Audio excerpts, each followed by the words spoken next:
going to try to do that. You know, so there is a way to talk to people that doesn't involve being angry with them. I guess that's the key. You don't have to be mad, but you do have to be angry with the thing that's enslaved them. Yes, ma'am. Hi, Catherine. My name is Chris. Hi, Chris. I missed you a lot. I missed you today. And there's 2 points. Number one, yes, the New World Order is real. Yes, it is. As my Coast Guard son who licks the boots of the progressives and Obama and everybody else and whoever else, and he has told me when I asked him, all that there'd be meetings and bringing in the New World Order, and he would say yes. The last time on my birthday, he said no, they're ringing themselves in just fine without my help.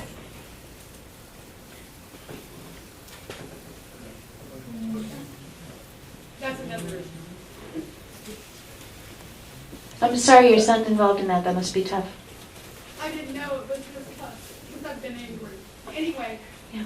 my other thing was I wanted to ask you, can you summarize how it went in San Antonio since I didn't get to listen to you today? Yeah, let me give you the scoop there. So essentially we've just begun to fight there. We had a community forum on Monday, and we had about, depending on who you ask, between 40 and 70 people. I put it about 50, 60, who turned out from the community. The vendor who had agreed to show up did not, stood us up. 10 minutes into when the event was supposed to have started, we called and said, I'm sick. So he didn't show up. The school district didn't show up, and we had our own event. So that's in a nutshell what we did. So it was all the people who were already oppose it just got together, I guess you would say. And then afterwards, or I guess the following day, I went to the Wade Garcia place and filmed that. And then last night, I went to the Northside Independent School District Board meeting at 7 p.m. And the board, the whole board was assembled there, and they had a time for community comments, and my name was on the list. And when it came time for me to speak, the president of the board, Mrs. Freeman, isn't that great? Freeman, yeah. She said, is there a Miss Albrecht in the room? That's me. She said, you're here to talk about RFID. We don't want to hear anything further about RFID, and we don't want to hear from you. Next item on the agenda, and I just stood there stunned. Yeah. So I was not allowed to speak, even though I had flown out from New Hampshire in order to address the board. I tried to wait and speak to them afterwards, and the meeting I don't know if they were intentionally making it long, but by the time 10 o'clock rolled around, 11 o'clock in my East Coast body, I was like, I gotta get out of here. These people are never gonna talk to me. So we were told pretty much point blank, go away. And their spokesperson, Pascual Gonzalez, spokesperson for the district, said, as far as we're concerned, we are done. This issue's done. It's decided. It's over. It's done. And my thinking is, no, it's not done. It's really not done. So I've got, I can't reveal too many details right now, but I'm working on a response to this that I think will be, let's just say, a little explosive. In a good way. Yes, sir. Yeah, She I had the wanted whole to make thing at a the end quick about comment. Please. I work here part-time. My name's Chris. Great. Hi, Chris. Hi there.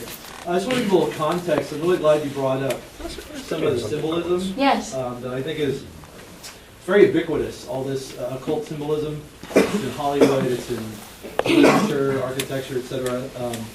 But anyway, 666, to give it context, derives from Kabbalah, which is part of the mystery religions that the New World Order follow and push. And it's basically a number for the sun, and the sun deity, the sun god. And so it harkens right back to the whole concept of the knowledge of good and evil and gnosis, because if I recall correctly, in the Hebrew, in the original Genesis, it says your eye shall be opened. And it's singular, it's referring to the third eye. And of course, a lot of people may be familiar with, the eye in the triangle. One of the primary meanings of that is that third eye illumination. Yeah, and it's all, all the mystery religions, all this mystery Babylon, all this, all these secret underground societies, it's all about trying to get to the ultimate mysteries, the ultimate secrets, the ultimate this and that. And I think it does all tie back to the same thing. It's all driven by the same spirit.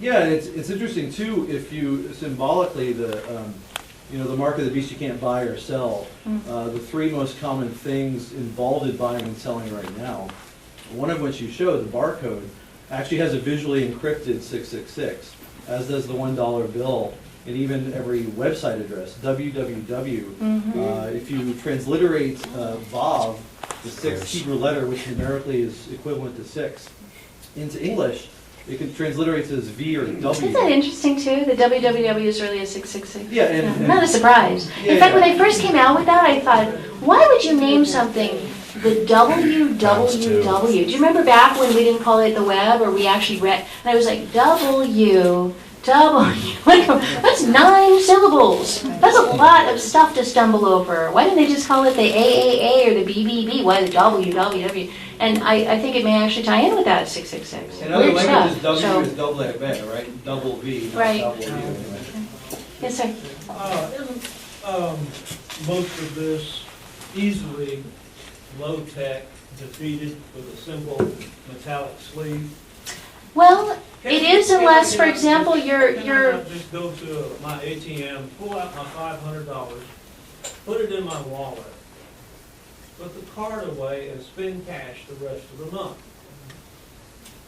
I would recommend people do that. Put their card, put the whatever. That's what I do. That has a chip on it, slip it in a.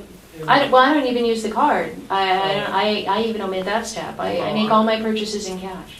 I make my. And the reason I do it is not because I think that if I were to use a credit card, I would be violating anything, but because we have to use it if we don't want to lose it.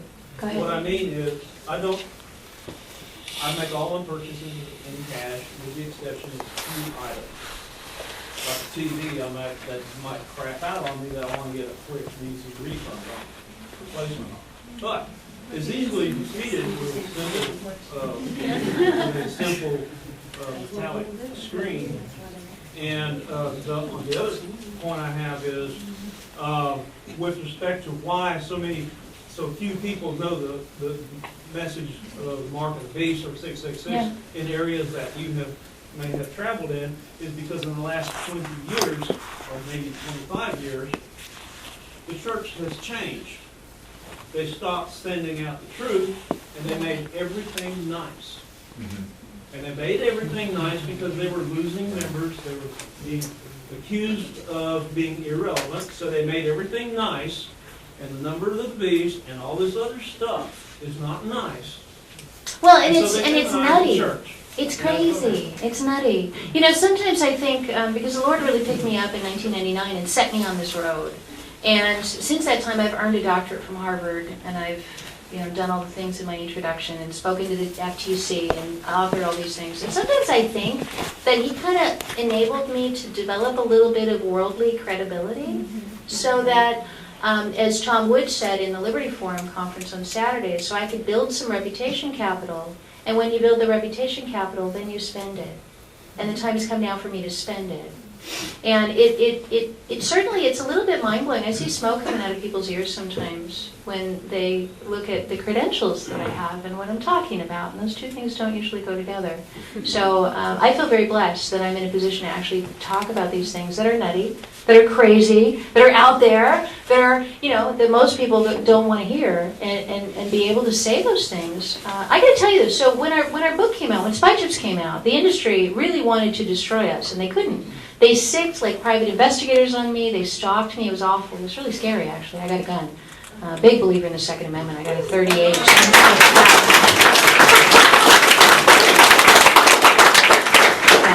A .38 and a concealed carry permit was much nicer than walking around looking over my shoulder all day long. So, but during that period of time, they really wanted to shut us down, and they couldn't find any way to do it. They went through my bank account, they went through all my contacts, they called people. It was horrifying. And, I'm pretty squeaky clean. What you see is what you get. There wasn't really any dirt for them to uncover until our Christian book came out. And when that Christian version of our book came out, The Spy Chips Threat, Why Christians Should Resist RFID and Electronic Surveillance, they went to town. They went nuts. Finally, we got her. And in fact, I got to tell you why this is so wonderful. So The New York Times, you can actually probably go back and find this. The New York Times said, you know what those nutty spy chip ladies believe? They believe this, and they printed the entire text of the Mark of the Beast of Revelation that I opened this talk with in the New York Times. I couldn't have paid them to do that. They would have rejected my ad money. So in the name of absolutely ridiculing us, they printed the message all over the place. So people in the New York Times who've never heard of the Mark of the Beast, now they knew about it. Just to let you know how far that went, the Associated Press, I worked with Todd Lewin, Associated Press investigative reporter, to break the story that implantable microchips cause cancer in animals, these fast-growing tumors. And that was an immense story, destroyed the Veritchip Corporation completely. We took them from over $11 a share to 24 cents a share. They were delisted from the stock exchange, and there's been no human thing since. It's gone since 2007. So not only that, but then he turned around and he said, well, now I want to basically write the Associated Press version of spy chips. And so he wrote it all up, the person tracking unit and all this dark stuff that was going on, and he published it. And it also was devastating. And then our Christian book came out. And do you know what happened? A cadre of lawyers showed up at the Associated Press editor's office, his editor's office, with flip charts about me.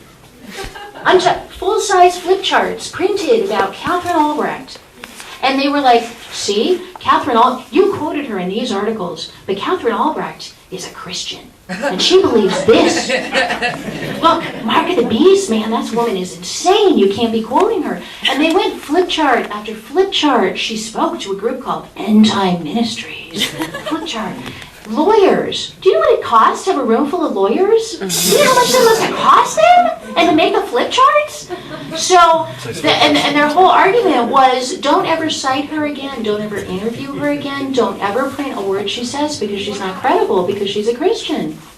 So, yeah, that's the kind of thing. And I was getting phone calls from people. I had done interviews in Business Week and Wall Street Journal and the Times of London, and I was getting phone calls from people saying, I've been told to go back through the archives of everything I've ever written and write a retraction of anything that you appeared in because you're no longer considered credible. And they all look back and they could find no reason no justification. So everything stood. But that's what they'll do. It was a very strange experience. And now let me tell you the good part of it. Because during that period of time, I cried. I mean, I'm a girl. I cried. It was sad. And I cried a lot. And I was like, God, why would you do this? I built up all this credibility. I worked so hard. Now I come out and I speak your name, and look what happens. I get absolutely just stabbed. It was hard. And then I made a decision. I was actually in my church. I'll tell you the story. I was in my church, my little tiny church with just 60 people in it, my tiny, humble, wonderful, fabulous, blue-collar little church in the middle of, tucked into a corner.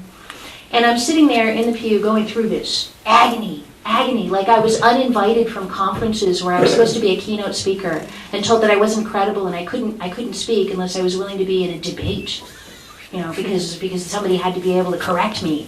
So, stuff like that. I went to a cocktail party in D.C. and I walked up to a bunch of my privacy colleagues. They turned their backs on me as though we were in 7th grade and I was the unpopular girl. This is weird. One of those events, two of my colleagues, I called them up from the hotel and I said, hey, we're going to be at this event together, let's go to dinner. They said, yeah, great, we love that. End of the event, everybody's leaving, everybody's gone. There's like me and like 3 other people. I'm like, where'd they go? Finally, they finally took pity on me and told me that, they left 2 hours ago without you. That's the kind of weird stuff that was happening to me because I had spoken the name of Christ. Well, the cool part is as soon as I said, I'm sitting in, I'll tell you how it happened. So I'm sitting in my church, my pastor tells a story about a pastor back in the 1910s who went through a lot. And he said, if you're following Christ, you will be attacked.